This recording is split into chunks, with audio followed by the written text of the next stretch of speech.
Welcome, everybody. This is the Sports Planet, and I am Bill the Razor Rayback, and we're bringing football to you tonight. We're going to bring a little bit of perspective on some things in the NBA, the collapse of the Cleveland Indians. But first, we will be talking to Trevor Highfield.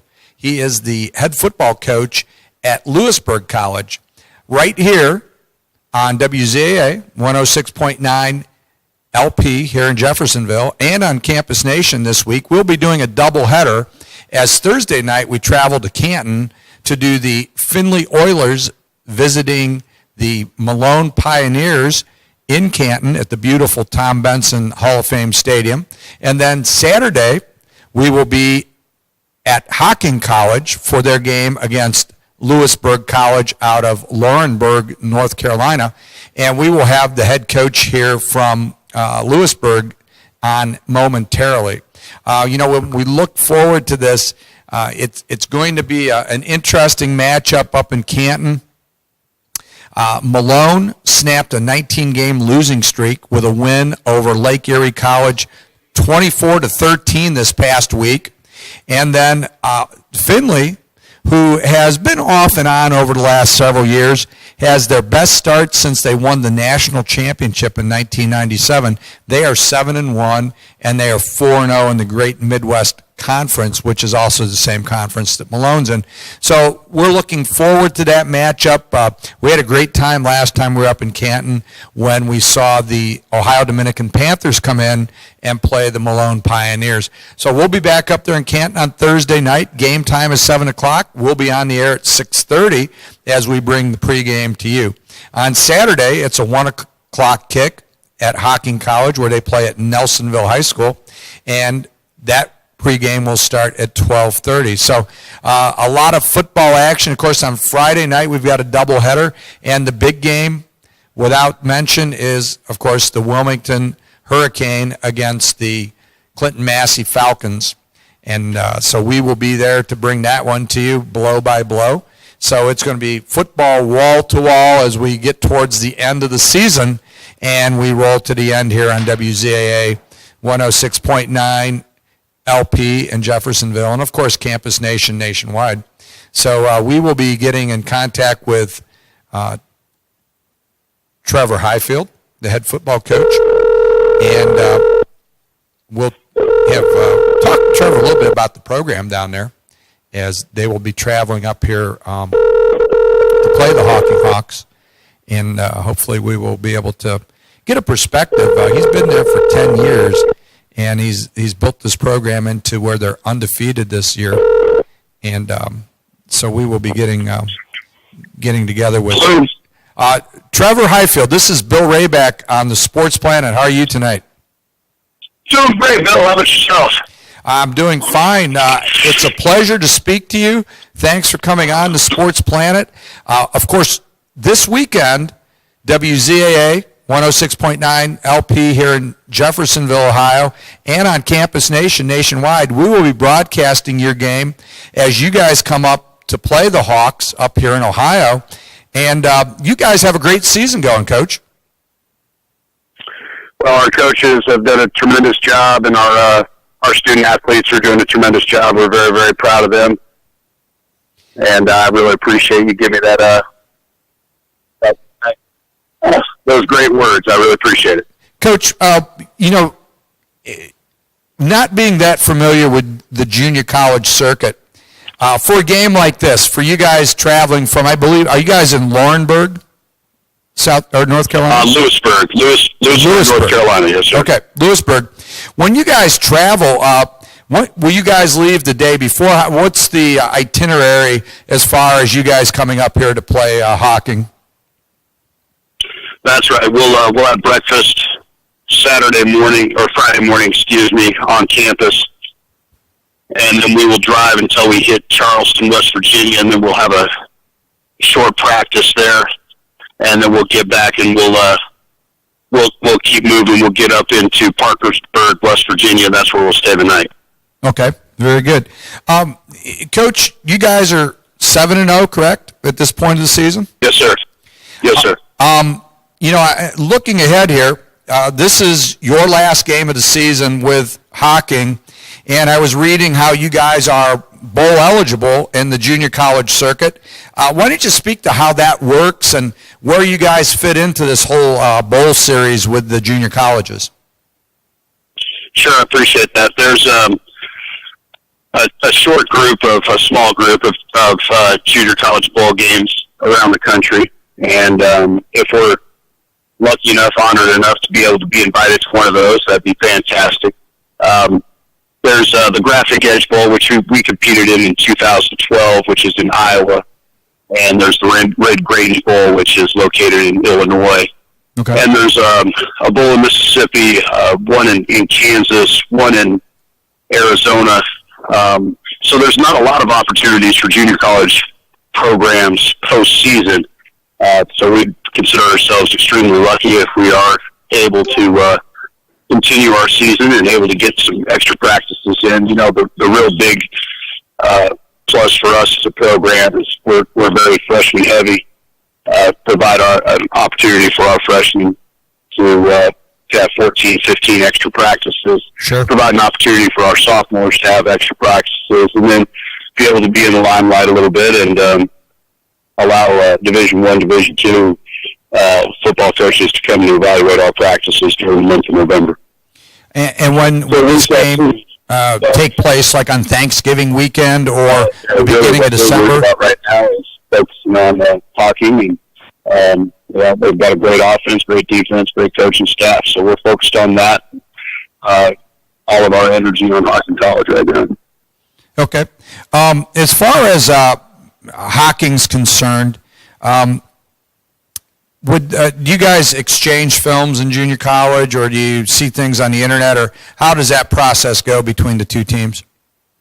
We do. We have a relationship with coaching staff, so we've exchanged stuff. Okay. Coach, I'm looking at some of your numbers here. Farrell Murchison, the sophomore running back, has had a nice year for you guys. 10 touchdowns, 947 yards. What kind of offense do you run, and is that your preference to keep it on the ground? Are you multifaceted, or what should we expect to see this weekend? Sure. I'm a offensive lineman, so of course I love to run the ball, and I think that it's important to try to establish a run and a physical presence on the football field. Sure. In regards to our offense, our offensive coordinator, Rob Rogers, does a tremendous job working with our guys. We're extremely fast-paced. We're pretty simple where we like to pass. We have some facets of the option into our operation, but it's all predicated on speed and keeping things simple. And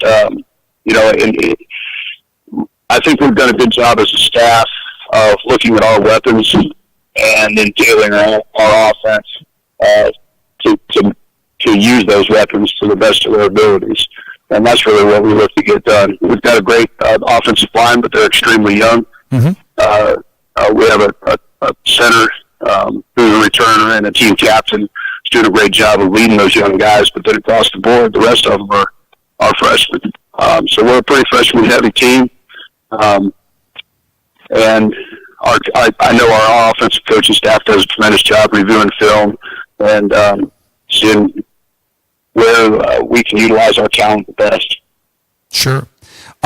Looking at some of your skill players here, Terrence Irvin, your quarterback, has thrown for over 1,700 yards, and it appears he has really two nice freshman targets in Daniel Graves and Javon Harbson. They have 32 and 31 receptions between the two of them. That's pretty good balance, Coach, between your number one and number two receiver.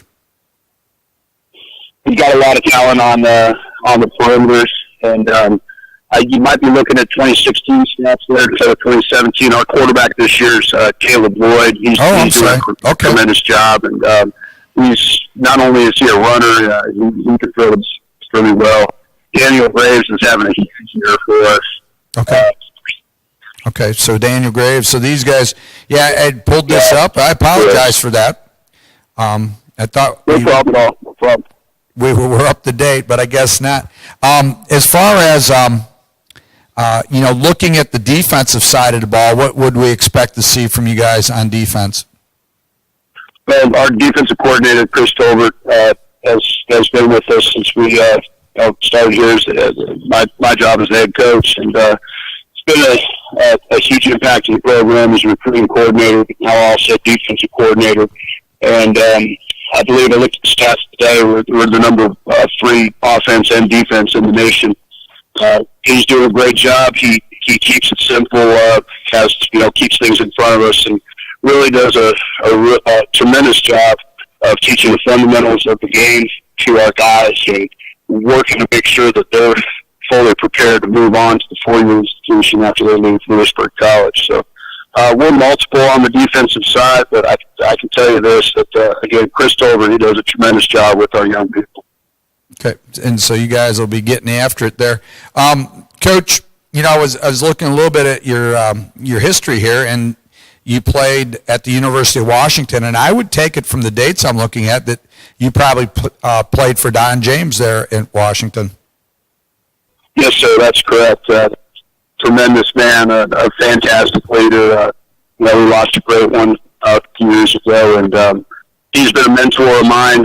I still hear his voice at times. He was a fantastic man, and did a great job, obviously, of leading us, in our program, and was very lucky to be able to be part of Pac-10 championship teams and Rose Bowl championship team, national championship team under Coach James. And, there's a lot of values and discipline, structure, organization that I'd take away from that program and use it here at Lewisburg College. So very, very fortunate to have had the opportunity to play under such a great man.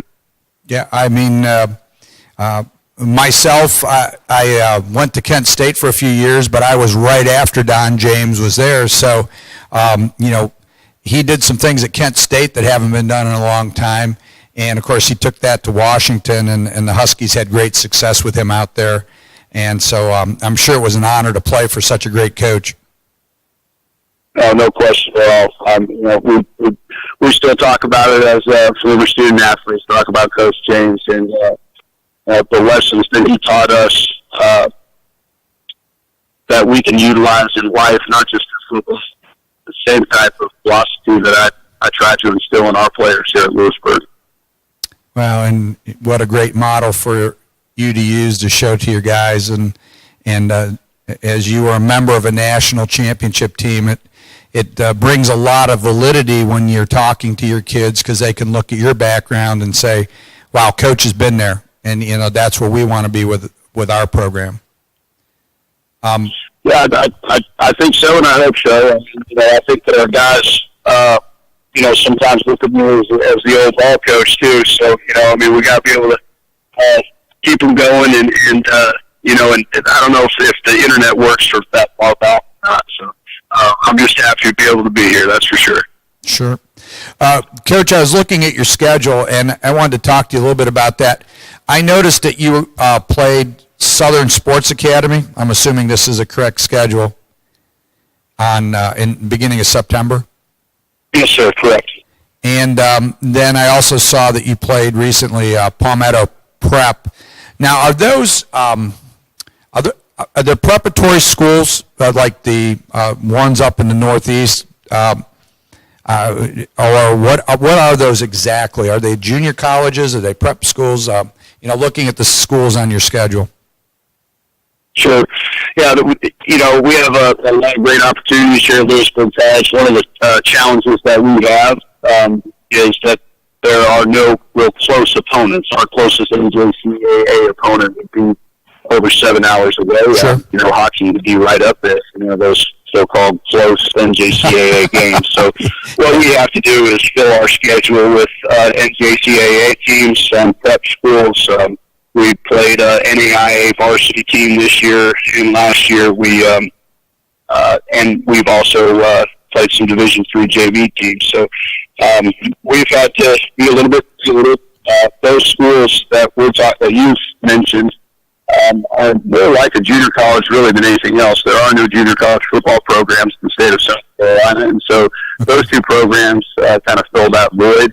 Where the players that are looking to go the junior college route attend those two institutions as opposed to attending a 2-year school with the NJCAA just because of geographical proximity. Sure. Coach, I had the opportunity to coach in South Carolina for a year, several years ago. And one thing that I thought in my experience there was there was a lot of hidden talent in the state of South Carolina and North Carolina. And you're looking at your roster, it pretty much looks like you guys are doing a good job getting a lot of your homegrown talent to stay right there with you guys. I appreciate that. We call ourselves North Carolina's college football program. One of the things that was a point of emphasis when I took over is I really wanted to make sure that we had a presence here in the state. There's a lot of tremendous talent and tremendous coaches here in the state, and our staff is doing really, I think, a great job of tapping into that talent, building relationships with high school coaches here in the state. And we have a model of the type of that we're looking for. And we've built that relationship now with those high school coaches where they know who we're looking for, what we're looking for, and know that we have a good coaching staff that will help develop our players athletically, of course, but academically and socially and spiritually as well. So they know they're sending them to a good place. And, I think that our staff's done a good job also of helping guys move on to four-year institutions. Last year we had over 20 guys move on, earn scholarships, and, be able to continue their education and play football along the way. So that's been a big point of emphasis for us. I think that it's going to continue to be successful plan for us. And, we really appreciate the relationship we have with the North Carolina high school football coaches. Well, Coach, like I say, you're doing a great job getting the kids in there. Sounds like you're doing your job, getting them off to the next level where they have a chance to continue their careers. And, once in a while you'll get that rare one that hopefully gets a shot at the show. And so that's a great thing that you're doing there. Coach, if you want to take a second, talk about Lewisburg College to put a promo out there for anybody that might be interested in finding out more about the college and your football program. Why don't you go ahead and give your school a shout out? I really appreciate it. Yeah, Lewisburg College is the oldest private two institution in the United States. We're a liberal arts institution. We are definitely an institution of higher learning. We have tremendous academics here at Lewisburg College and a multitude of degree programs that can help individuals transfer on to four-year institutions. Our athletic programs as a whole, I think, are second to none. Our men's and women's basketball programs are extremely successful. Men's soccer won a national championship not long ago. Our cross-country program is ranked in the top in the country as well. So our intercollegiate athletics and combined with academic standing makes Lewisburg College a great place to be. It's a family atmosphere for us at the Highfield House. My wife is the director of the first-year experience at the college. My kids were down on the sideline during last week's game. It's a great place to raise a family. This family atmosphere. What I always say is, if you went to Lewisburg College, it's a place where it's very nurturing and supportive. Well, Coach, I thank you for taking the time to be on the Sports Planet tonight. I look forward to meeting you Saturday, and I'd like to wish you the best of luck, and we will see you Saturday afternoon. Wonderful. Hey, thanks a lot. Go Canes. And that is Trevor Highfield, the head football coach for the Lewisburg College Hurricane, who we will see playing the Hawking Hawks Saturday afternoon. Sounds like a pretty good program there, Rick. And so we will be getting on with Tim Fillinger here in a second, and Tim is always entertaining. He yeah, he has a landline, so we know that's going to be a good one. So we'll get Tim going here in a second, and we will get rolling with what's going on in Seaburg up there. Hello? Tim Fillinger, Bill Ray back on the Sports Planet. How are you tonight? Good, Bill. How are you? Good. We just got off the phone with Trevor Highfield, the head football coach at Lewisburg College. He'll be part of our doubleheader this week as, of course, you'll be joining us Thursday night in Canton for the Findlay Oilers and the Malone Pioneers game. And then Saturday, the Campus Nation crew travels out to Nelsonville, where we'll be doing the Hocking College and Lewisburg College football game. So a lot of football this weekend. We're looking forward to getting you up in the box and getting your commentary there. And I'm looking forward to it too, Bill. Tim, let's dive into a little painful stuff there in up in Cleveland. What exactly happened to the Cleveland Indians? I mean, we have the World Series starting tonight, of course, and no, Cleveland's not in it. And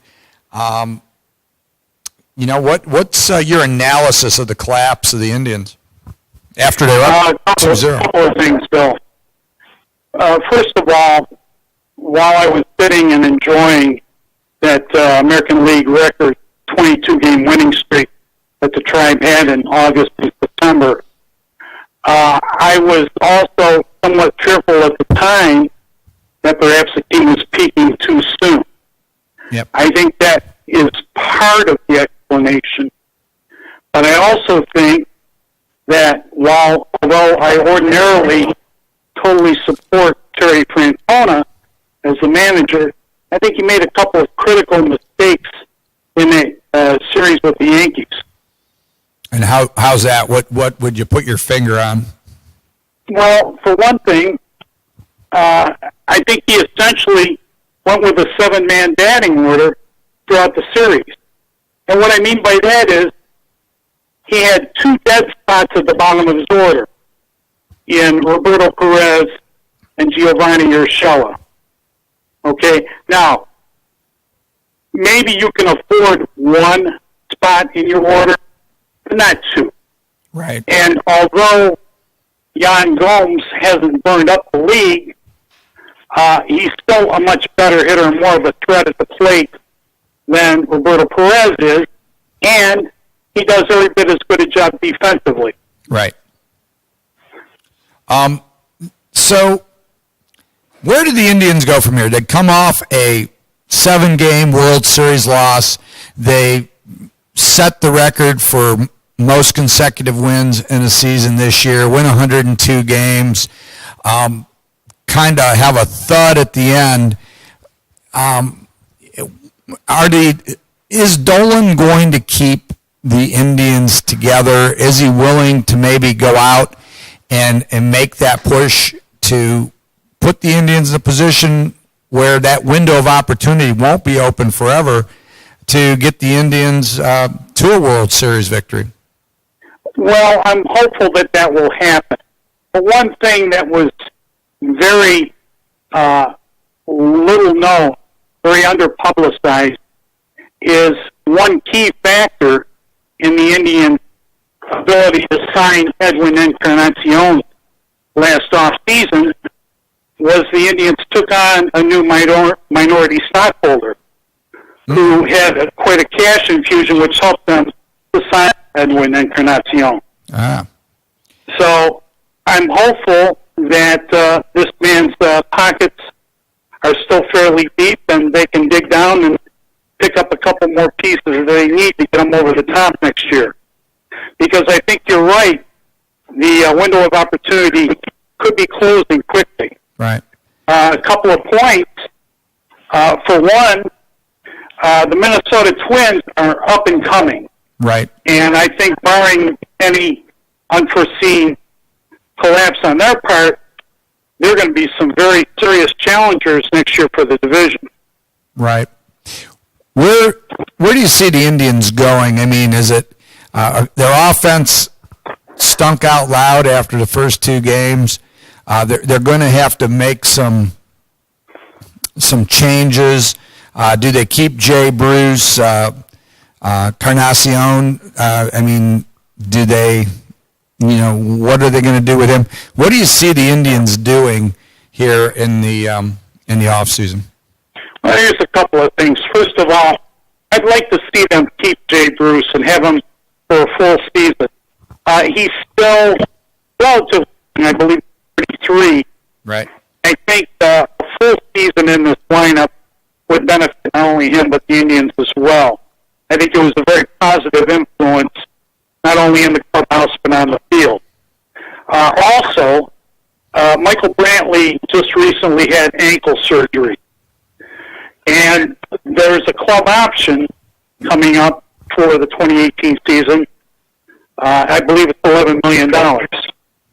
Or maybe, it may be more than that. But the Indians have a decision to make there. Do you, they, talk about them having some more money. This is kind of reminiscent, of course, if you're from the Cleveland area, Art Modell owned the Cleveland Browns, but truly the money behind the Browns was their minority owner was Al Lerner, who was the guy that had all the money. Right. And so that gave Modell a little flexibility. Is there a particular player out there that you would see the Indians target that you think could be that guy that can be the bridge player for them? Well, there are a couple of things. First of all, in spite of how good their starting rotation was and has been for the last few years, I would still love to see them get a quality left-handed starter to throw into that mix. Now, whether it's developing and fully implementing Ryan Merritt, who they have right now, who showed promise, or going out and getting somebody else, right? That's the question. From what little I've seen of Ryan Merritt, I think he deserves a shot. I think they should spend a little more time in developing him and give him a shot. Sure. I agree. For instance, Mike Clevenger took some giant steps this year in his own development after being given several opportunities, and I'm sure Mickey Callaway worked quite a bit with him. And, of course, now Callaway is the new manager of the New York Mets. Right. So that's going to be a key loss that the Indians are going to have to replace. Sure. Well, hopefully the Tribe will get things rolling here. They've we can't be too critical of them over the last few years. They have done some good things. Again, that window of opportunity will close, and then we'll have a dearth of talent for a while as we start trading away our better players. So hopefully they'll be able to get that done next year. Well, they're going to have to make a couple key decisions. Yes. So they re-sign Brantley, and that's going to be dependent on his health, because when he is healthy, he's still one of their better players. Right. And they do need help in the outfield. Now, what little we saw Bradley Zimmer this year in center field looked promising. Sure. I mean, the kid's got a complete package.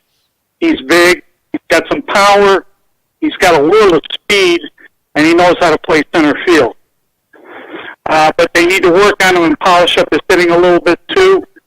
The pitchers were exposing some of the holes in his swing the last month and a half of the season before he got hurt. But the sky's the limit for this kid. Also, they have to decide, is Jason Kipnis going to be healthy enough that they can move him back to second base and move Jose Ramirez back to third base? Mm-hmm. Also, they need to address the catching situation. I think they need to work on developing Francisco Maya. I'm not sure, I mispronounced his name. It's a switch hitting catcher that they had up the last month of the season. Okay. But he's only 20 years old. Well, we'll see what the Tribe does. Of course, the big news in baseball is the World Series starts tonight, and we have the Astros and the Dodgers. The Astros are in the World Series, giving them an opportunity to do something that their franchise has never done. The Dodgers have been missing from the series for many years. You've got Dallas Keuchel and Clayton Kershaw tonight. How do you see that breaking down in Game 1 here? Well, I think it's going to be a good close game, but I like the Dodgers. After a terrible slump in August, they've come back to be the best team in baseball, as they were early in the season. Sure. And they're going to have the home field advantage. And as we've learned from this last series with the Yankees and the Astros, the home field advantage is a big advantage to have. Right.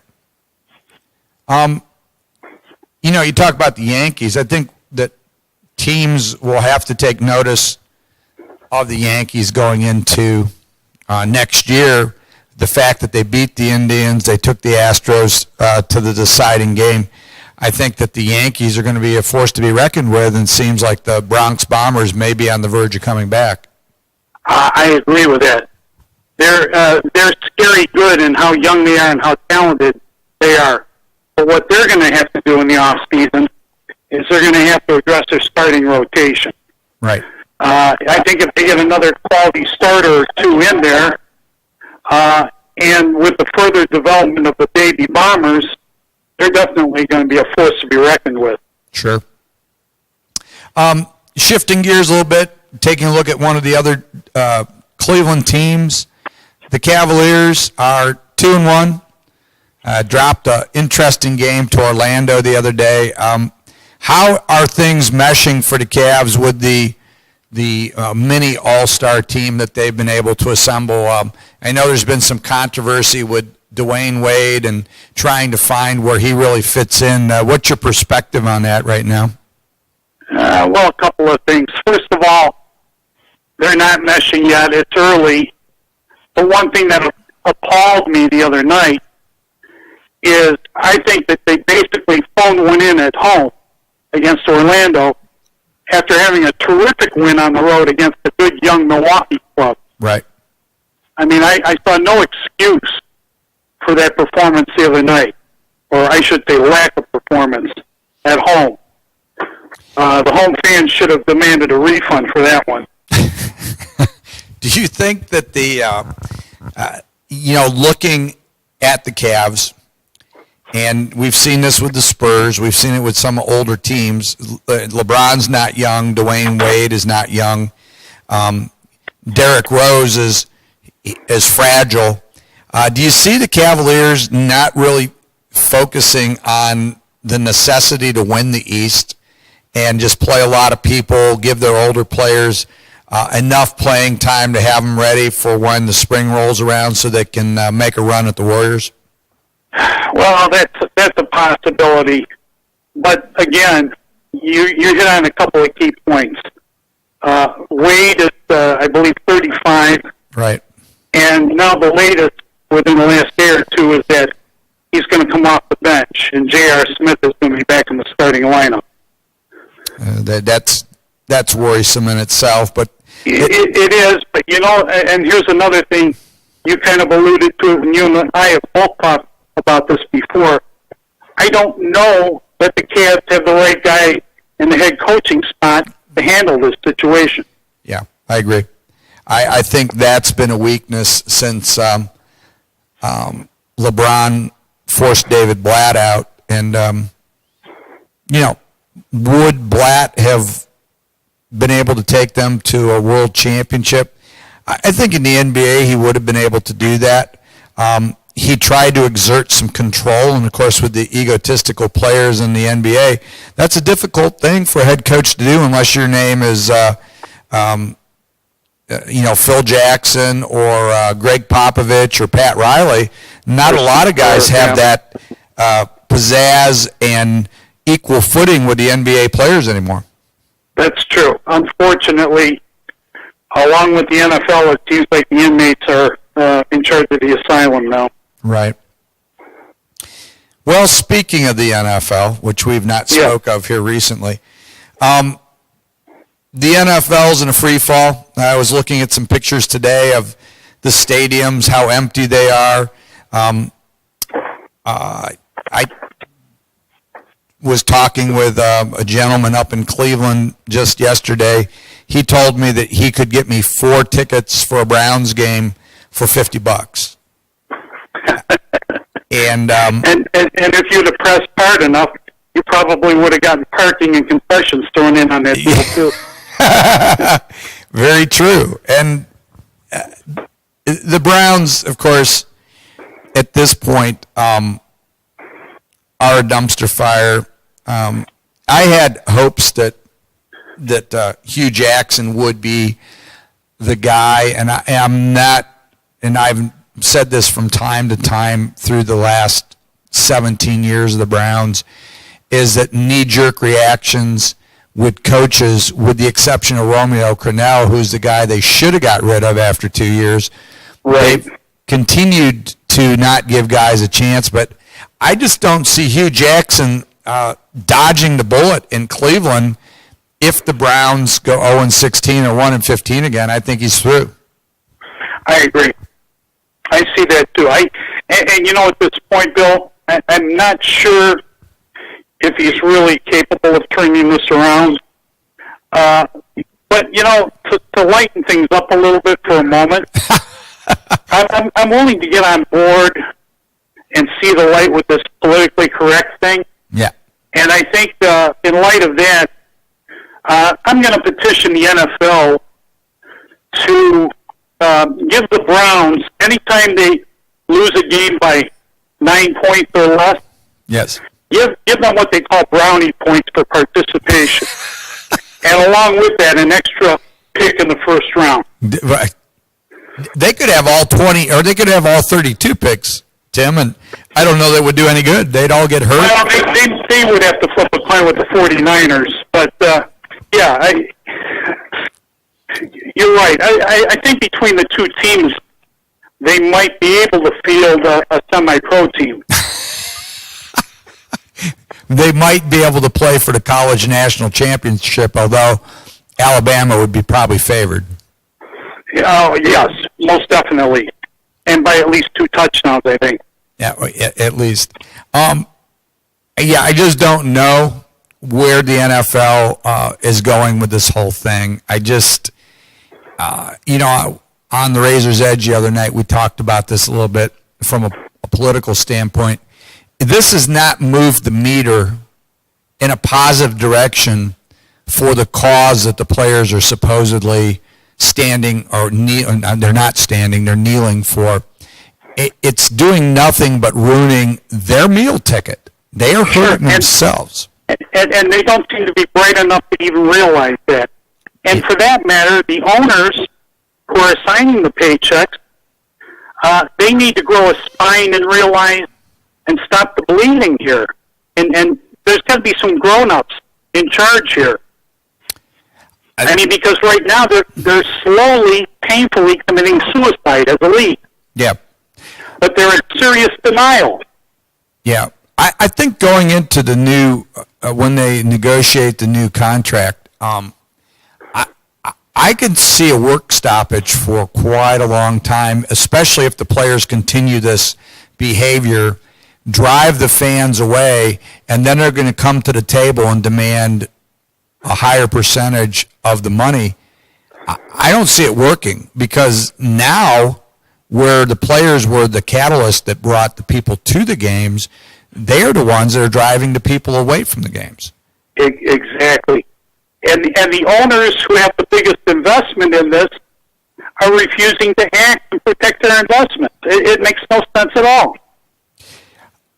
Just purely from a business standpoint, it makes absolutely no sense.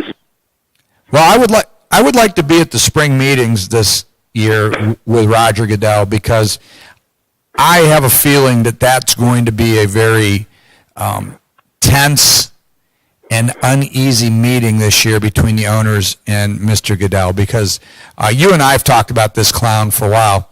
It is time for him to go. Oh, definitely.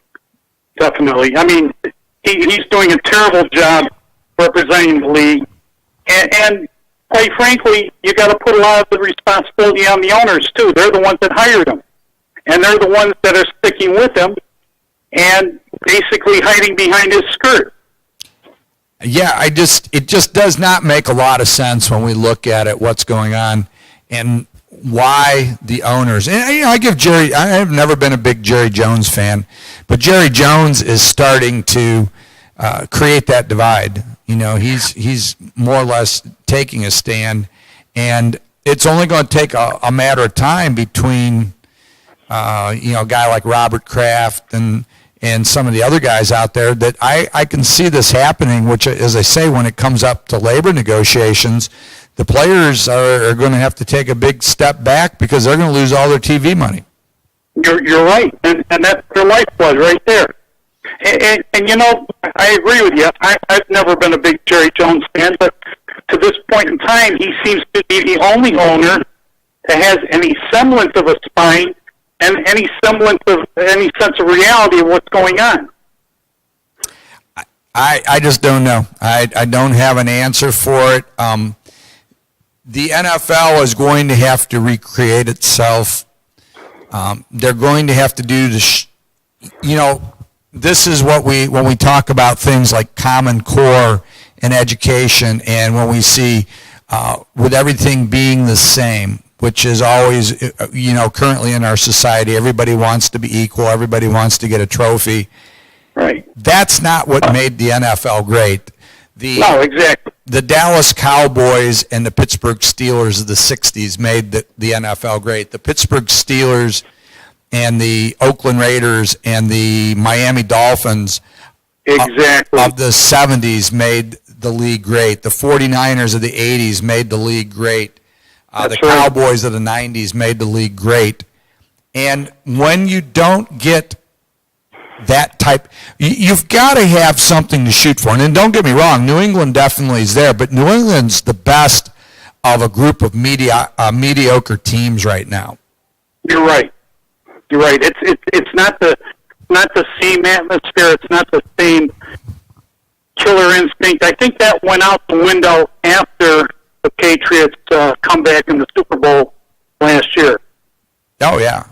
I mean, and that doesn't diminish in a given down period of time in this league. It doesn't diminish what New England's been able to do, because it's probably harder to be a dominant team like New England given the socialist situation that the league promotes with trying to keep, the balanced scheduling where the ones play the fours and the ones play the ones. Parity. Yeah, that nonsense. The parity nonsense. Because, I'm looking right now at the AFC East. New England is at 5-2. Buffalo is at 6-2. Miami's at 4-2, and the Jets, yes, the Jets, Jets are 3-4. When is the team that some were predicting wouldn't even win a game this year? Yes. How does that happen? That New England, which has dominated that league or that division for years, is one game ahead. Theoretically, he's going to be tied with somebody here soon. And, that's not what everybody was predicting for the Patriots. Now, don't get me wrong. Bill Belichick probably is orchestrating this to his advantage. Maybe it takes the pressure off of New England, where everybody thought that they'd be a cakewalk to the Super Bowl. But, I look at the AFC North. You've got a Pittsburgh Steelers team, which is a media darling, but the Steelers aren't as good as people portray them. No, they're not. When they've played some good teams, they've not looked very good. No. The South, you've got the Tennessee Titans at 4-3. You've got the Jacksonville Jaguars at 4-3, and the Houston Texans at 3-3. It doesn't seem like anybody wants to win the South. We go out west. The Kansas City Chiefs may have been the best team in the NFL for the first 7 games, but they seem to come back too. So, what kind of interest does that create? I would rather see a team running at, 7 or 8-0 with the interest that can the team run the table, they have those teams that everybody's shooting to get to, because when you're shooting for mediocrity, that's what you get. Exactly. There's your bland, your vanilla, unexciting parody for you, right there. Yeah. Now, to me, one of the more exciting seasons in recent memory was a few years back when the Patriots did, in fact, run the table in the regular season until they ran into the New York Giants. Right. Or you could even take a look at the year that the Saints and the Colts were both, like, I believe 12-0 or 13-0 going into the last fourth of the season, where one of them had a chance to run the table, and yet they do meet in the Super Bowl, which, that's the kind of intensity, that's the type of thing fans like, and the NFL has removed that. Yeah, it's totally missing. It's gone. And you couple that with the increase in interest and excitement in this current Major League Baseball season and the playoffs, and that's a bad combination for the NFL. Well, yeah, I agree. And the thing is that the NFL is continually changing rules to play patty cake football. We said this the other night. This is the perfect time for a rival league to pop up and take on the NFL, because if they would come back and institute some real football rules and start playing the game the way it was supposed to be, they could really rock the NFL right now. I think you're right. But is there somebody out there that's got that interest right now? That's the thing. Yeah, I don't know. And, football is kind of toxic with all the negative publicity that, you get about the concussion syndrome, and then you get all the stuff about domestic violence. I mean, the NFL's been under assault for 50 years, and it wears people down. Let's face it, let's call a spade, is that the liberals hate football because it represents patriotism. It represents the United States. It represents a strong great power, yeah. Yeah, strong. Not unlike the military and their hate for the military. Oh, yeah. I mean, it's very akin to that. So when we look at that, the NFL's been under assault, and they're winning the war. I mean, the promotion of soccer. I can't turn on ESPN without having to turn it off because I see soccer. And I'm sorry, my apologies to soccer fans. I'm not a soccer fan. I'm never going to watch soccer. I'm not going to promote soccer, and I'm not going to tell my grandchildren that they should play soccer. I hear all these people say, well, if I had a choice, they would be playing soccer. I'm sorry. My kid would still play football. That's just the way it is. Yep, I'm totally with you on that, Bill. Yep. I mean, what are the three most popular sports in America right now? Football. In no particular order: baseball, football, basketball. Right. What do they have in common? They're all American games. Right. And what's in fourth place? Hockey. Which is essentially a Canadian game. Right. That we adopted. And then what's after that? UFC. Yeah. There you go. Soccer. Right. Soccer has a hard time breaking in there. Now, the media will, and of course we know how the media skews stories and statistics. So you can't believe anything that they say when they talk about popularity of soccer in this country, because I will point to the lack of success of the U.S. national team and say, you know what? You guys are flat out lying about this. Yep. The best players in this country, the best athletes, are not playing soccer. They are playing football. They're playing basketball. They're playing baseball. That's right. We have more Americans going into hockey than ever. UFC. You have all sorts of different opportunities, and soccer still isn't emerging as victorious against any of those. No matter how much they try to force it down our throat. Very true. Very true. Well, Tim, it was great having you on. Of course, it's going to be exciting to have you in Canton this Thursday night at 6:30 for our pregame, 7 o'clock game time for the Findlay Oilers at the Malone Pioneers at the beautiful Tom Benson Hall of Fame Stadium in Canton. And I'm really looking forward to it. Yeah, we're looking forward to it, and dress warm because I think it might be chilly. And we will see you Thursday night. Sounds good, Bill. Thanks And- for having me on. Yep, and that is Tim Fillinger joining us on the Sports Planet right here on WZAA 106.9 LP in Jeffersonville, and of course nationwide on Campus Nation. Our next guest is, of course, one of our regulars is Greg Henning. 106.9 WZAA LP, Jeffersonville. And we will be getting with Greg here in a second. Of course, I think there's a big football game this weekend, Rick, which unfortunately it's not our games, but there's one in Columbus that I think that's going to be a rather big game. And Greg and I are going to talk about that here in a little bit. Are we talking about an Ohio State-Penn State football game? I think Ohio State and Penn State may be the... It's a bigger magnitude than our game, you're saying? I just think maybe a touch.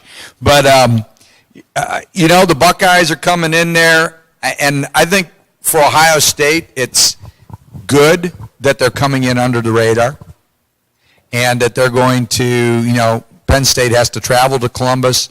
They're coming off a big win at Michigan.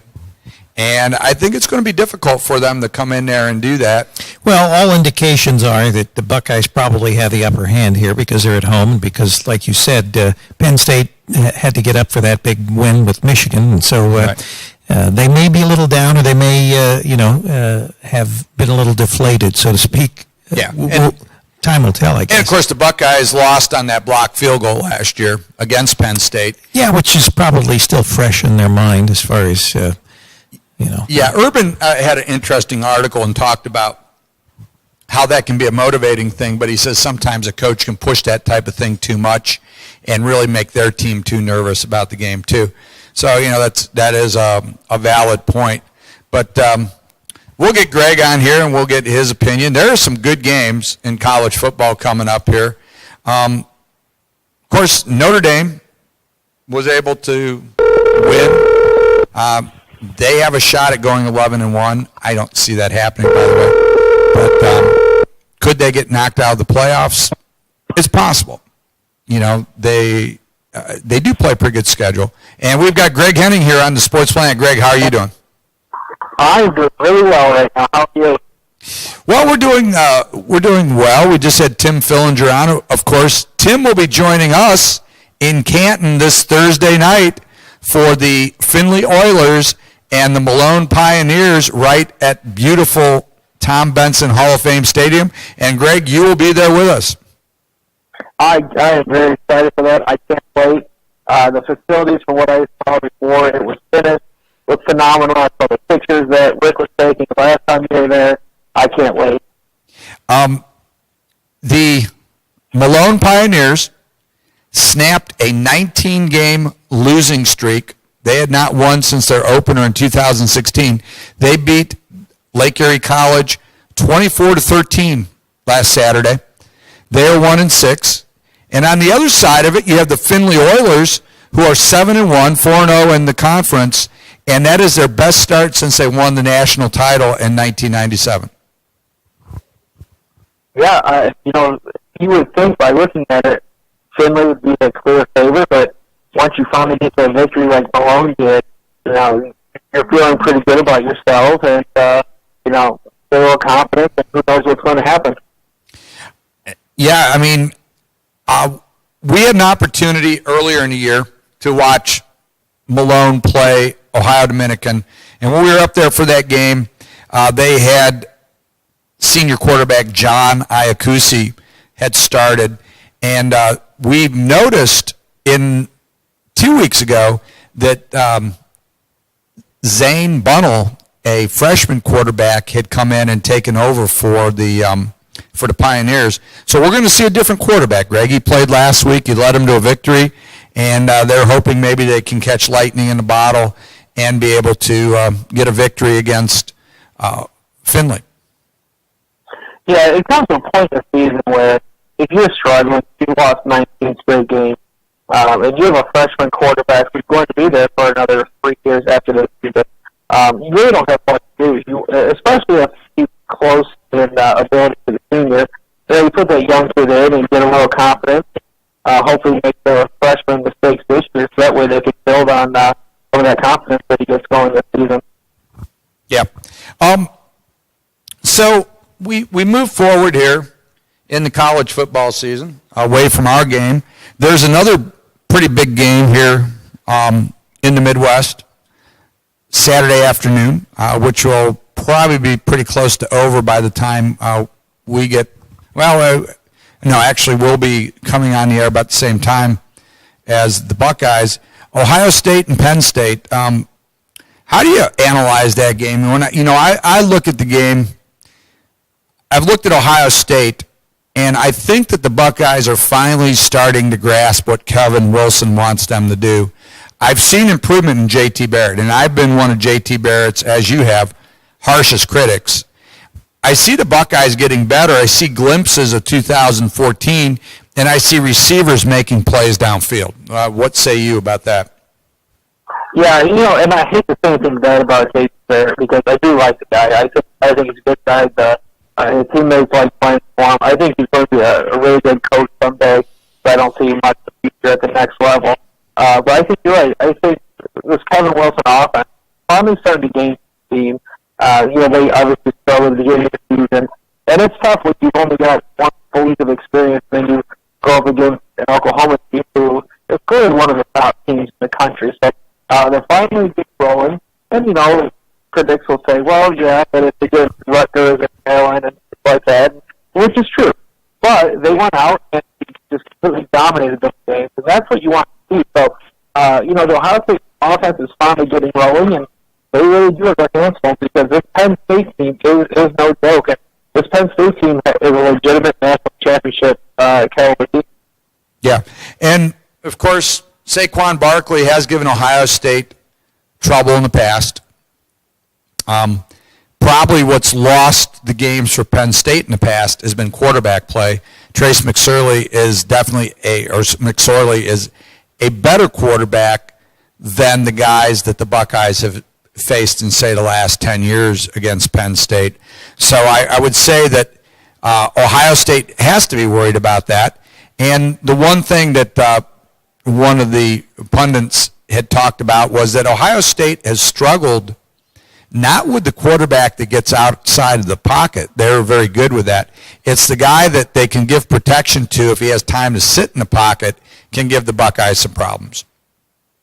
Yeah, this Penn State team is probably, I would say, the best Penn State team since Xander Carter, LeVar Arrington, Terry Collins, that era. Yeah. Those teams had, I think, a better quarterback than Terry Collins. I think Saquon Barkley is better than John Carter, and I don't think the defenses are comparable to those Penn State teams. But, the quarterback, if he's able to stay clean in the pocket, this secondary is going to have a really difficult time because they are inexperienced. They are still young. They have several games under their belts now, but they really count on that front four to get pressure on the quarterback without having to bring a fifth guy, without having to blitz a linebacker or somebody from the secondary. So if Bosa and company they're able to get some pressure on the quarterback, then I think Ohio State's got a shot. But if McSorley is able to sit back there freely and just look over the defense, Ohio State's going to be in a lot of trouble. Yeah, and I think the thing that's been unfair for the Buckeye defense is they've kind of got overlooked. They got overlooked in the Clemson game. Of course, the score was 31-0. That had nothing to do with Ohio State's defense. Quite honestly, it was poor field position, a game that was 17-0 late into the third quarter when Ohio State's best chance to score ended in interception, which took the wind out of any hopes that the Buckeyes had. That defensive line is good, and it's deep. The linebackers are finally starting to play. Jerome Baker, Dante Booker. We're starting to see some production out of our linebackers, which, quite honestly, last year, we couldn't have said that much about our linebacker play the defensive line and secondary, but I think our linebackers are finally starting to step forward. And we have young secondary players who, when they played Oklahoma, we expected Ohio State that we can bring freshmen in and they're going to be playing at NFL caliber. That's not going to happen all the time, but those kids are a lot better now. Oh, absolutely. But, when you look at it, the secondary hit hard, not necessarily with graduation the last 2 years, but leaving early to the NFL. That finally caught up with them because most of these guys should be either redshirting or, in a backup role or playing special teams, but they were thrust into action. Lately they've been holding their own. So, I agree with the linebacker board. This unit has been probably the weakest. The biggest difficulty for the defense the last few years. They've been kind of the soft spot, especially with Raekwon McMillan. We really need to see them step up because we know the defensive line is going to be fine. We know the secondary is getting a lot better, but the linebacking core, they really need to hold their own. Right. And then that's what we really need to see, as we've talked about. The linebacking has not been at the level that we expected Ohio State. And of course, I think for 15 years we've been spoiled with some pretty good linebackers that have been able to come through here. Yeah, I think even longer than that. If you go back last 25 years, Penn State calls themselves linebacker music. You have guys like Hawk and Carpenter and Wilhelm, Steve Grant, and Laurinaitis, and the most recent crop. It's second time. Yeah, and the Ohio State defense has produced great players, and we expect that. And of course, with expectation comes pressure, and we've been able to. The Buckeyes have been the standard for the Big Ten for how long? What about Michigan? Ironically, although not unexpectedly, as soon as Michigan drops their second game, there's talk about Harbaugh leaving. Is he headed to the NFL? I don't know. People say, what's wrong with Michigan? I think Harbaugh's got Michigan playing better. I just don't know that Michigan has the same lure that it had when Bo Schembechler was there. No, I agree. And, whether it's fair or unfair, you see a lot on social media how Jim Harbaugh's record is exactly the same as Brady Hoke's was at this point in his career. But Harbaugh's team, their offense is still bad, to say the least. But I think he does have them going in the right direction. He just needs to bring together a few really solid recruiting classes. I think they're going to be fine. If they do play them, but I argue it's the most difficult division in college football, the Big Ten East, with Michigan State, Ohio State, Penn State. But I agree, Michigan doesn't have the same allure as it used to. So they really have to do something different to try to get to come there. Yeah. I think the thing that when Harbaugh left Stanford and then went to the NFL, one of the things that was brought out is that they felt that Harbaugh didn't like the grind of recruiting, and that wasn't his personality. Well, of course, he comes back to Michigan, and I'm sitting there wondering, is this going to be the Achilles tendon where, kids can probably see through that. If they meet Urban Meyer, they see that excitement. They see Ohio State through and through. But if a kid meets Jim Harbaugh, are they going to really feel that Harbaugh couldn't leave and go back to the NFL? Yeah, Jim Harbaugh is a strange character, to say the least. And you just don't know what you're going to get when you meet the guy. He clearly is more of an NFL guy. But the problem is he rubs people the wrong way. So he can only stay there for a short amount of time before, his message wears thin. Right. So when you go to college, where those guys are there for 3, 4, 5 years, to recycle them pretty quickly, and he's a control guy.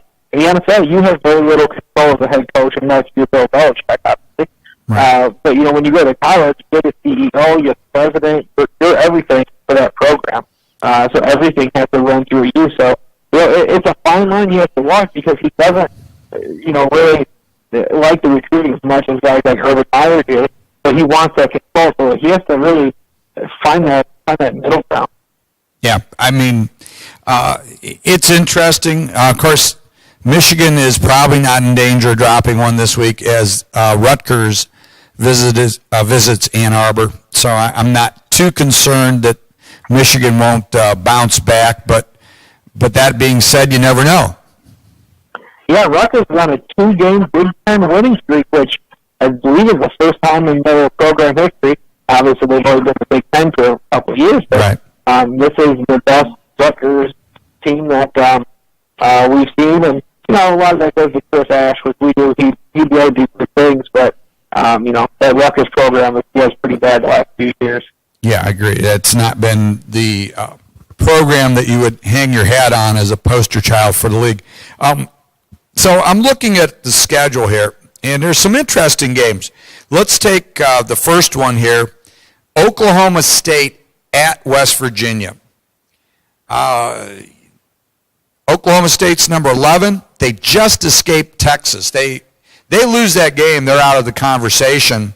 West Virginia has some really good players, and I think there's that potential with the Cowboys traveling to Morgantown that West Virginia can pull the upset there. Yeah, we have an extra digit on that scoreboard because they do need it. You don't know in the Big 12 what's going to happen. It could be a 10-7 game or it could be a 45-42 game. So this game has all the makings of being a really a big shootout, but you just never know with these Pac-12 defense. I'm sorry, Big 12 defense, which one's going to show up. And it's kind of elimination, the way the Big 12 set up. This really becomes an elimination game for West Virginia or Oklahoma State because the loser is out of any chance of playing in the Big 12 championship game. Yeah, absolutely. This is like a Big 12 quarterfinal, really, if you think about it. Because, like you said, the loser's out, and the winner is technically moving on to what you would consider the semifinal. Yeah, I mean, I just don't see, the losers out. That's just the bottom line on that. And we've got a big matchup in Lawrence. We've got Kansas State traveling to Kansas. That should be a pretty bad game. Yeah, that should. Kansas, sometimes I forget they have a football program, but, I like Bill Snyder over at Kansas State, but he just hasn't been able to get done the last few years. But, I can see it being the last year. Really, he's the only guy that's had any success at that school. So, once he decides to hang it up, it'll be interesting to see who they bring in. Yeah, very true. And, Kansas State almost upset Oklahoma last week. So Kansas State can bring it. Kansas is undermanned. Man, there are black eye programs. We just talked about Rutgers. Black eye programs and conferences in Kansas, for football at least, is that black eye program in the Big 12. Yeah, at least Kansas has a basketball program. That's one of the tops in the country. Rutgers, I don't know what Rutgers brings besides the fact that they're in New Jersey and that recruiting base. Other than that, I don't know what the quality they have. I just don't know that you could bring, that when we've heard rumors of expansion and things where Kansas's name is lumped into potentially maybe some teams that will eventually maybe come to the Big Ten. I just think that football program is so bad that you would be risking bringing another Rutgers into the league, despite the quality of the basketball program, which would be a jewel for the Big Ten if they could get them. I think that football program would be the thing that would prevent that from happening. Yeah, we could trade Kansas for Rutgers. I think that's I think that'd be a good trade, but I don't think you can have a ball in the conference. If you bring in Kansas, you have to bring in somebody like Oklahoma, Texas, Notre Dame to even that out. Right. And I think that's what would happen, but I just think, is that just bringing in somebody that, it makes your league a target if you expand, at least in football. In basketball, of course, that would not be the case. Moving down the schedule, we've got another Big 12 contest where we have The Horned Frogs of TCU at number 4 are traveling to Ames, Iowa to play the Cyclones of Iowa State. Matt Campbell has the Cyclones playing well. Are they capable of upsetting TCU? You know, I'd like to pat myself on the back and call out Mark Silvaner. I did say that TCU was my Big 12 champion and into the national championship playoff. You know, and Iowa State, I said, was a team to look for just because knowing the guys that they have on the coaching staff, really good coaches, and what they're able to do at Toledo and other guys from Mount Union, obviously. You know, I think if somebody's going to knock off TCU, I think Iowa State has a chance. Being at Iowa State, being at Ames, Iowa, it's going to be a tough place to play this year. I think TCU is a better team, obviously. They're well balanced. I think TCU is going to win, but I think Iowa State's going to give them everything they can handle and then some. Yeah, I think Coach Campbell's done a great job getting some skill players out there at Iowa State, which has always been a problem. They've always been a tough, gritty team. Year to year, they may knock off someone like Iowa in the first game of the year, but just in the long haul, they don't have the horses to play with the big boys. But as we saw against Oklahoma, they have some playmakers and the possibility that they can be dangerous. Yeah, that Oklahoma game was completely baffling to me. I thought they were going to get blown out, but like you said, Coach Campbell and that coaching staff, they've got those kids believing, and like I said with Rutgers, their 2-game fighting streak, once you get some confidence, especially in college, it's dangerous because those kids start believing, hey, we are one of the top teams in the country, and if you believe that and you're playing well, you're tough to beat. So the next game, we go to South Bend, and of course we're getting not as much as usual. I defend the media in this sense. Normally, if Notre Dame is decent, we get an overdose of Notre Dame. Hasn't quite happened yet, although I'm reading some stuff that's leading me to believe that if they win this week, we may start seeing that. We've got North Carolina State, who arguably has one of the best defenses in the country, and we have Notre Dame. They both have one loss. Call this an elimination game in the ACC. The game's being played in South Bend, but I've got a sneaky feeling coming off the USC game that North Carolina State may be in a good position to knock off the Irish. Yeah, this is one of those fast games, and obviously NC State's not speaking up on anybody this year, but you come off a big game like that, like Notre Dame did, and it's a blowout win against USC, they look very impressive. But, you know, they spent so much energy and time preparing and playing that game that what are they going to have left next week? Yeah, I agree. I just think that Notre Dame's offense is better.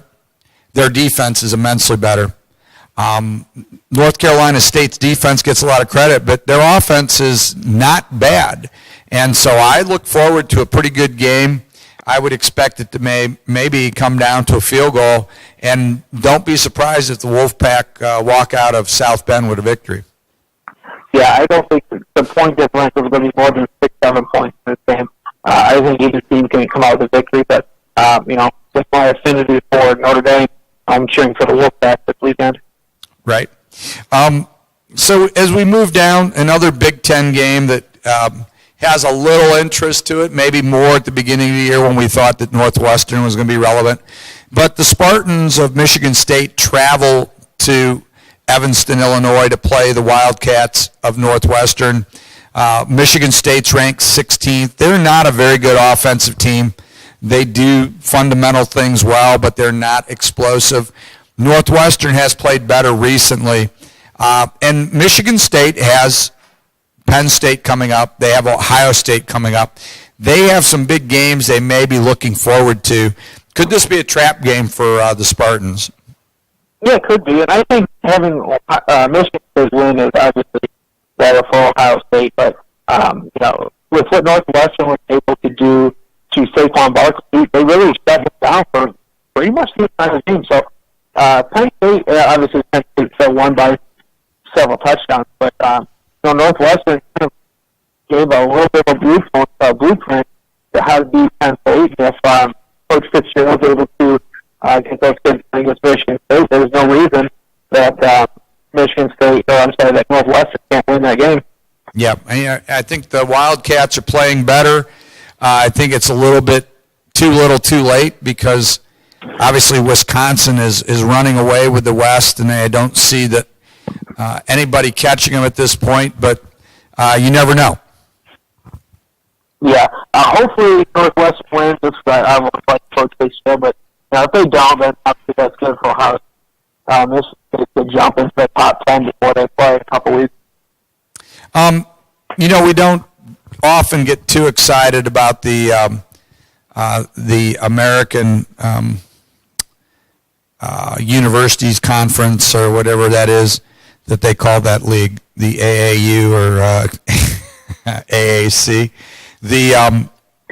We've got South Florida at number 17. We've got UCF at number 18. They do not play yet, but do you think that's going to be the main threat to the Power 5 conferences? Is the team that will be in there facing one of the big boys? Yeah, possibly. I mean, it's a pretty solid conference. It'd be interesting to see who does come out of it. But I think the Power 5 pretty much has it locked down. And then especially Notre Dame, I think it's going to be tough to crack into that this season, just the way kind of things have turned out. Yeah, Notre Dame could shut the door on one of them. I think the only way that one of those two gets in is if they are, if they're 12-0 or 13-0, they may be able to slip in, but they definitely won't be one of the big boys included in there. Yeah, I agree. Especially if Notre Dame runs the table, it's going to be hard to keep them out just because of their national draw. Kind of like Ohio State. Ohio State has one loss and possibility of getting in. We saw last year that the committee, they said they want the 4 best teams, but they also want to make more money. The coach at Central Florida, Scott Frost, won the Heisman Trophy for Nebraska. I see Nebraska is at Purdue. I would say this, that if Purdue beats Nebraska this Saturday, that there's a good chance that Scott Frost will be the new head coach at Nebraska next fall. Yeah, I would say so. Being from Nebraska, playing for him, being a successful quarterback, what he's been able to do as a short-time head coach, it just makes sense that they try to bring him in because really, since Tom Osborne, they haven't had a whole lot of success. So what do they have to do? Let's bring in a guy that's a Nebraska guy. Yeah. 2 more games we'll take a look at, then we're going to have to move on. We've got Georgia Tech, unranked, 4-2, at Clemson, number 7.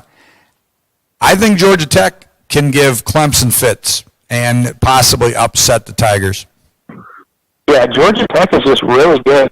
And it's tough because of the type of offense that they run. They really throw teams for a loop, but it's going to be very difficult to beat them. Yep. And the last one at 9:30, a Pac-12 game, which Pac-12 has struggled. Every team in the league has at least 1 loss. Some of them have 2 already. Washington State, one of those teams with 1 loss, travels to Arizona. Now, at the beginning of the year when we talked, we both felt that Arizona State were at the bottom of the Southern Division of the Pac-12. Arizona has a nice little quarterback, a very exciting player there, and that could be trouble for Washington State when they have to go down to Tucson and play the Wildcats. Yeah, the travel in that one by itself, and even in the same conference, that's basically a cross-country trip with how far Washington State is away from pretty much everything else. Arizona's been able to knock off a few teams last few years. I mean, Arizona State has been pretty solid this season. They've been overlooked because of Washington State, and USC. Yeah, I mean, when you take a look at it, you've got to say that Washington State, they shot themselves in the foot, but Arizona is playing better. Arizona State's playing better. That Arizona State-Arizona game might finally be relevant again after many years. Yeah, absolutely. Well, Greg, Thanks for being on Sports Planet tonight. We're going to have Al Matthews, the head football coach from Hocking College, on here in a few minutes, and he's going to give us a preview of their game with Lewisburg College. Of course, we will see you Thursday night when we travel to Canton for the Findlay Oiler and the Malone Pioneer football game at Tom Benson Hall of Fame Stadium. So, Greg, thanks for being on tonight, and we will see you Thursday. All right, we'll see you then. Okay, and that's Greg Henning chipping in from Columbus there and giving us some previews on the college games coming up this weekend. And there'll be a couple good games coming up. USC, Arizona State was one we didn't get a chance to talk about, but Arizona State pulled off the upset last week. So, the Pac-12 is just in a malaise of problems right now, and I think that can be, a game. If USC drops that one, Scott Darnold, the quarterback out there, who was generally regarded as the potential number one pick in the entire draft, you got to start wondering with the turnovers he's making, does he need another year at USC? Because he may not be ready to come out.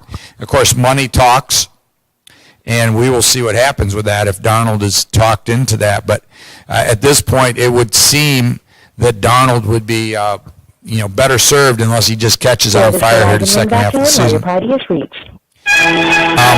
Of course, another game. And Al Matthews, the Hocking football head coach, is joining us here on the Sports Planet. Welcome tonight, Al. Hey, thanks. Thanks for having me. Al, we were able to talk to Trevor Highfield earlier in the show from Lewisburg. He had a lot of good things to say about the Hocking program. He made some comparisons between the programs and how they grew to where they're at. And why don't you give us a little update on what's going on down there in Nelsonville and what you look forward to in the game with Lewisburg this week? Well, our last 2 weeks played ranked with big games for us. Georgia military, and we kind of held it in check for about 90% of the game. Wheels kind of fell off last 5 minutes. Sure. So we ended up going down on that. Now, you guys had a chance. You played a neutral site there at Austin P University. How was that experience for your players going down there and playing in a big stadium like that? It went, even though we lost, so extremely well. Players were hyped. They played up to the challenge, competition, and it was a great experience. Coach, moving into this point of the season, as we move into Saturday, will we see any changes from you personnel-wise, or is this going to be pretty much the same team that we saw when you guys played Ashland a few weeks ago?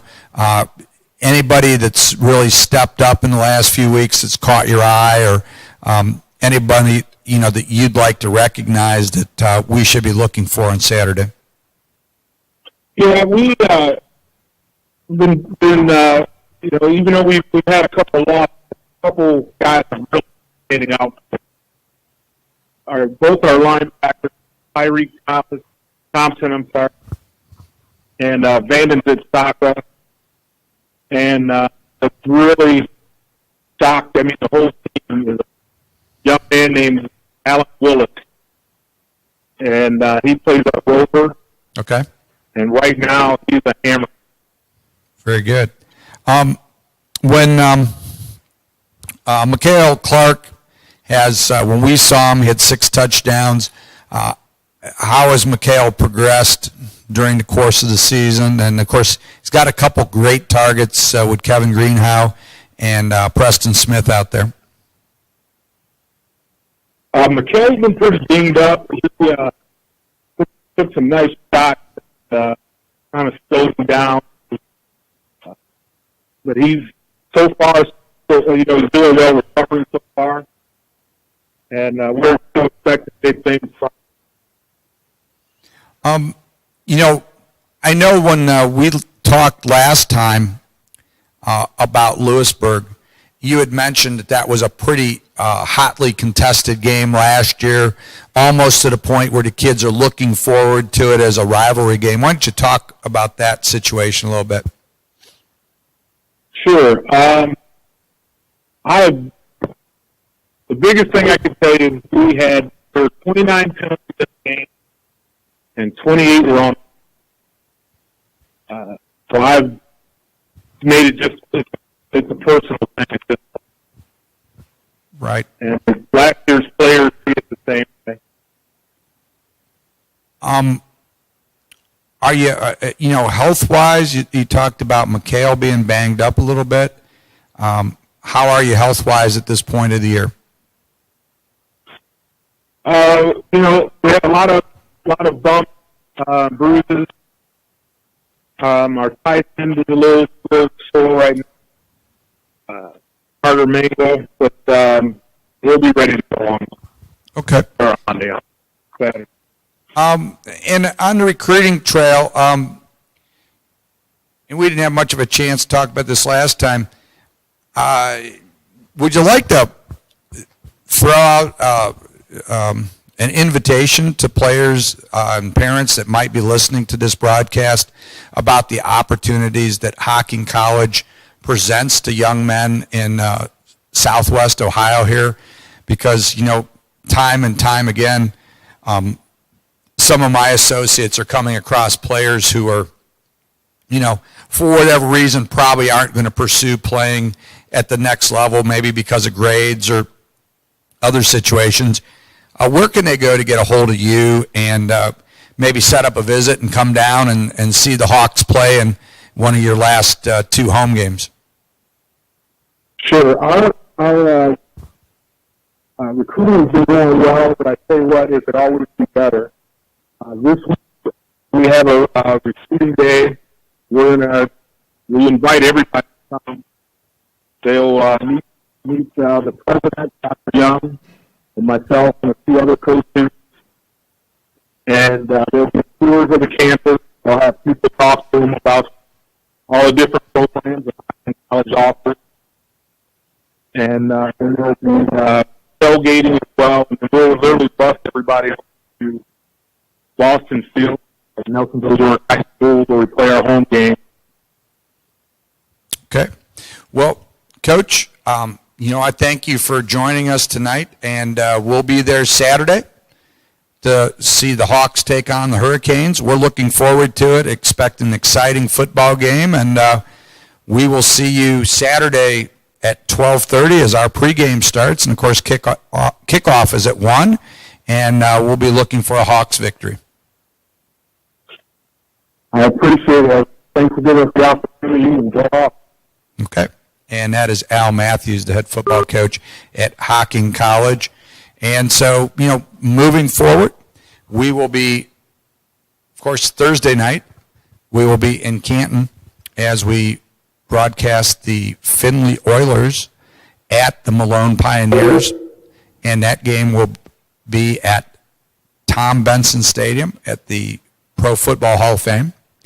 And last time we were up there, Rick and I and Cup and Lexi, we had a great time, fun ride down there, and it was a great experience. Mike Liggett did a wonderful job setting up things for us, gave us a nice booth up there in the press box, and our thanks to Lexi for discovering that the window goes up and down in the press box. We did not know that, and probably had part of the problem to do with why we couldn't get our other camera functioning, but we will be back there, and we're looking forward to that game. Of course, as I said, Malone snapped their 19-game losing streak with a victory over Lake Erie College, which is up in Paynesville, Ohio. They are now 1-6, and they will take on the Findlay Oilers, who are the leaders of the Great Midwest Conference. They are 7-1, 4-0 in league play, and they have their best record going since 1997 when they were the NAIA national champions. So looking forward to some great football there. And then, of course, Saturday we'll move over, and we will be going down to Nelsonville, where we were earlier this year when we saw Hocking beat the Ashland junior varsity team. And, of course, you might ask, why is Hocking playing a junior or a JV team? And that's because Hocking is a junior college. Their players are only there for 2 years. They're there for their freshman year and their sophomore year. And so they will then move on, hopefully, and get a chance to move to a 4-year institution. Matter of fact, we've even heard that some of the players that participated in that game that we broadcast between Ashland's JV team and Hocking actually have been up to Ashland to visit that school. So that's how that process works, is the JV team may come down, their coach sees the players, goes back and says, listen, we need to take a look at this kid, and they set up a visit. So it's a nice little recruiting package. It's like a preview for those kids that play for Hocking, where they can show their abilities to other colleges, and it gives those kids an opportunity to continue their education and their football playing career. So we'll be down to Hocking to see them take on the Lewisburg College Hurricane, and we had Coach Trevor Highfield on from the Lewisburg program, and he talked a little bit about the success they've had as they are 7-0, looking to possibly go 8-0 and maybe secure a berth in one of the bowl games for junior college programs. So that would be an exciting time for them. So that's where we're going to be Saturday, 12:30 game time. And, of course, broadcast starts at 1 o'clock. I'll be joined by Chuck Hale and, of course, the ever-present Rick Phillips. And is Lexi going to be no, she will not be joining us Saturday, so we will not have our on-field camera lady. But we will move forward with that. So looking into some things that are going on, Rick, what do we have going as far as high school football this weekend?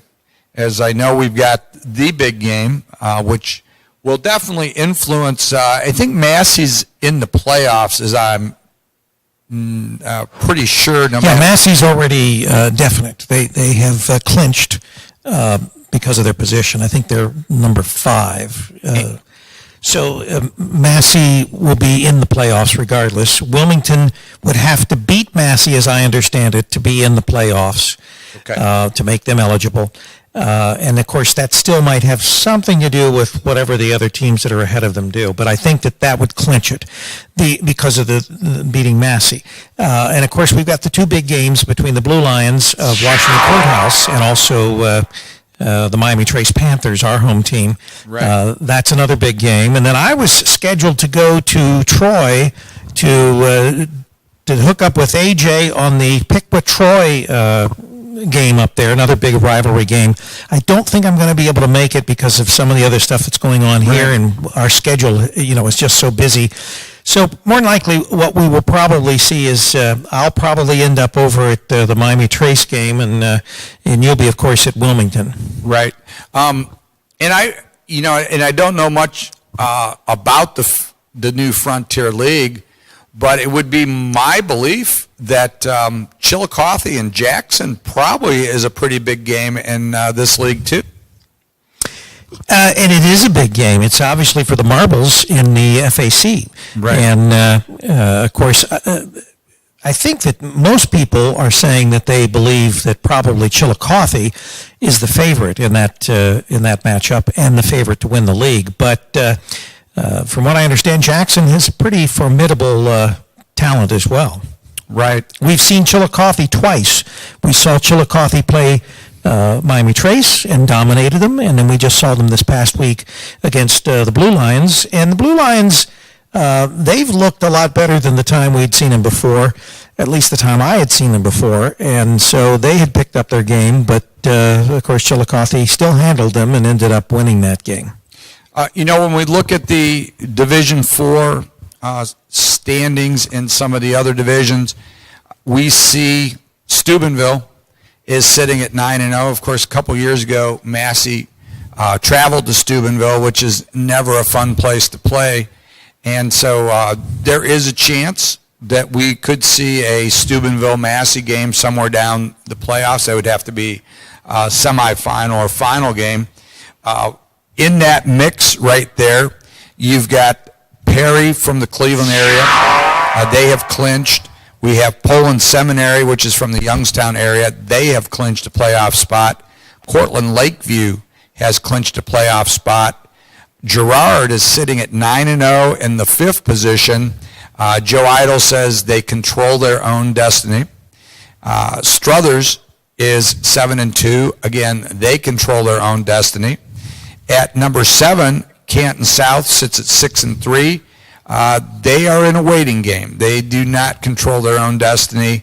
And then one of the old state powers at number 8 is the 5-4 Youngstown Cardinal Mooney Cardinals. And again, they do not continue, or they do not hold their fate in their hands. So that is in Region 13 of Division 4. Reason why we're running this down is that's where Clinton Massey will be participating. In Region 14 in Division 4, Clear Fork leads the way. They have clinched the number 1 seed. They are 9-0. Shelby is sitting at 9-0. They are number 2. They have clinched a home game. St. Mary's Memorial is sitting at number 3. They are 8-1. They have clinched a home game. Marengo Highland is sitting at 8-1. They control their own destiny. They win, they're in.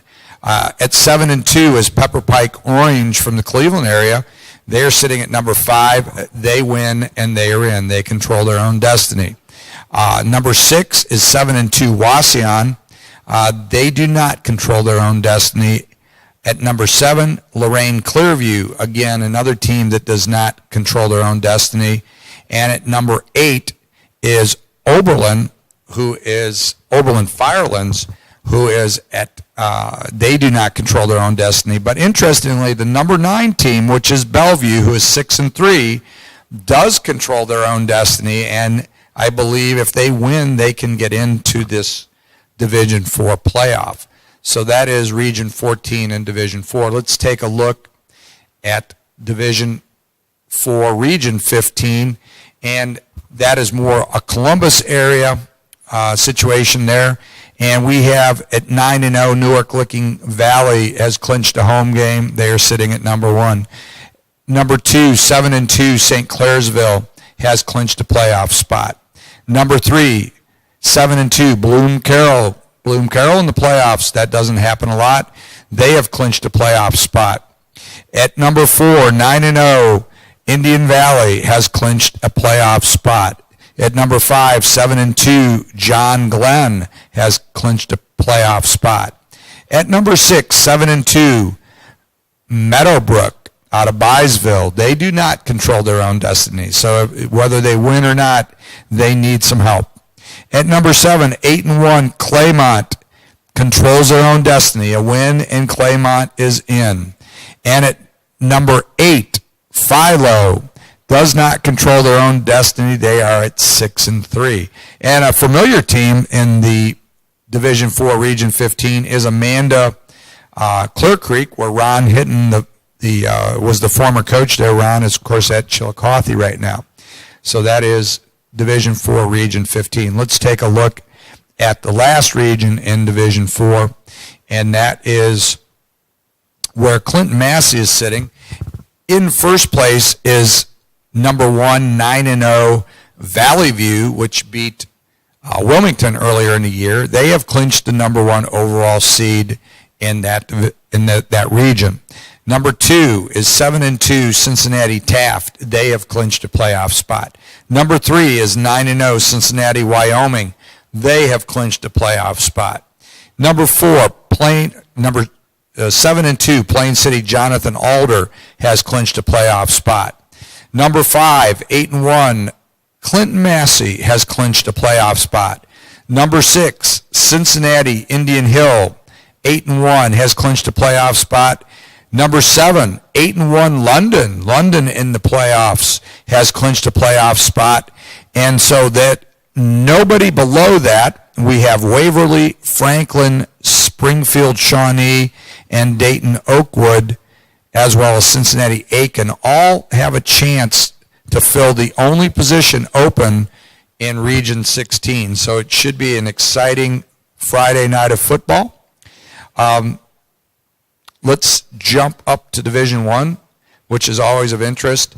And in the Cleveland area, a familiar face, 8-1 Cleveland St. Ignatius has clinched a playoff position. Region 1, in Division I, we have number 2 ranked Lakewood St. Edwards, 9-0, has clinched a playoff position. St. Edwards and St. Ignatius will meet this week. Number 3, 8-1 Mentor has clinched a playoff spot. Number 4, 8-1 Canton McKinley has clinched a playoff spot. Number 5, 7-2 Euclid has clinched a playoff spot. Number 6, Stowe Monroe Falls has clinched a playoff spot. Number 7, Massillon Jackson has clinched a playoff spot. And sitting at number 8 at 8-1 is Massillon Perry, who controls their own destiny with Austintown Fitch close on their tail. That is Division I, Region 1. In Division I, Region 2, we have number 1 is 9-0 Toledo Whitmer, and they have clinched the number 1 overall seed. Number 2 is 7-2 Olentangy Liberty has clinched a playoff spot. Number 3, 8-1 Olentangy Orange has clinched a playoff spot. Number 4, 7-2 Dublin Kaufman has clinched a playoff spot. Number 5, 6-3 Gahanna Lincoln they control their own destiny. At number 6, Lewis Center Olentangy controls their own destiny. At number 7, 6-3 Dublin Jerome has to win and see what happens. Number 8 is 7-2 Lorraine. Again, they have to win and see what happens. Okay, moving on to Division I, Region 3. And we will get there in a second as we take a look. And we have lost our connection on that. So we will try to get back to the, and we are back. Okay, in Division I, Region 3, we have number 1 in this region is 8-1 Centerville. They have clinched a home game. Number 2 is 8-1 Pickerington Central. They have clinched a playoff spot. Number 3, 9-0 Hilliard Bradley has clinched a playoff spot. Number 4, a familiar face in the playoffs, 7-2 Huber Heights Wayne has clinched a playoff spot. Number 5, Clayton Northmont has clinched a playoff spot. Number 6, Pickerington North has clinched a playoff spot. Number 7, 6-3 Kettering Fairmont controls their own destiny. And right now, sitting at number 8 is 6-3 Springfield, but they do not control their own destiny. Locally, number 11 is 6-3 Beaver Creek, and they again can get in, but they do not control their own destiny.